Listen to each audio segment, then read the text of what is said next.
ભાજપ ચૂંટણી સમિતિની બેઠકનો આજે બીજો દિવસ છે। મુખ્યમંત્રી નિવાસસ્થાને ચૂંટણી સમિતિની બેઠક મળશે।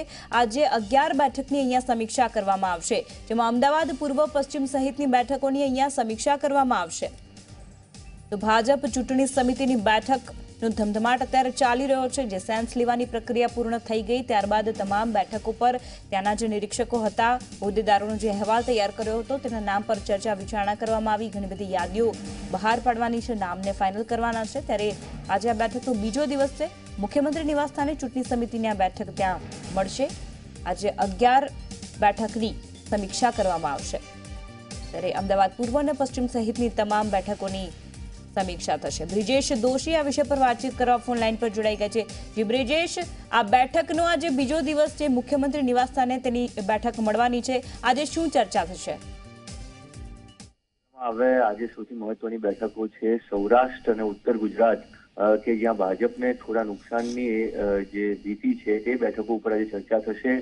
ગઈકાલે મધ્ય અને દક્ષિણ ગુજરાતની બેઠકો હતી જે ખૂબ આસાનીથી ભાજપ જીતે જેવી શક્યતાઓ છે અને તેના કારણે તે બેઠકોની ચર્ચામાં બહુ વાર નહોતી લાગી, પરંતુ આજે જ્યારે ઉમેદવારો ઉપર મંથન થશે તો તેની અંદર સૌરાષ્ટ્રની સૌથી જે ટફ ફાઇટ કહી શકાય કે જ્યાં કોંગ્રેસ પણ મેદાનમાં છે, સૌરાષ્ટ્ર અને ઉત્તર ગુજરાતની 6 થી 7 બેઠકો એવી છે, એ તમામ બેઠકોની આજે સમીક્ષા થવાની છે અને તેની અંદર દાવેદારી નક્કી થવાની છે। ત્યારે આજના દિવસે ખૂબ લાંબુ મંથન થશે, વિચાર પણ કરવામાં આવશે કઈ રીતે આ બેઠકો જીતી શકાય, એવો સક્ષમ ઉમેદવાર કે જેના દમ ઉપર ત્યાં ફાયદો પણ મળી શકે અને બેઠક જીતવી આસાન બને, આ તમામ પાસાઓની ચર્ચા આજે કરવામાં આવશે।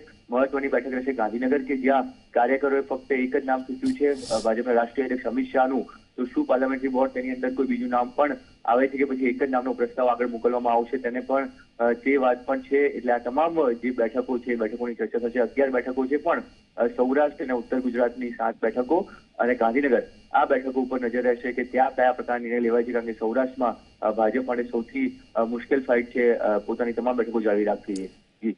જી આભાર બ્રિજેશ સમગ્ર માહિતી બદલ। તો સૌરાષ્ટ્ર અને ઉત્તર ગુજરાતની મહત્વની બેઠકોની આજે ચર્ચા થશે।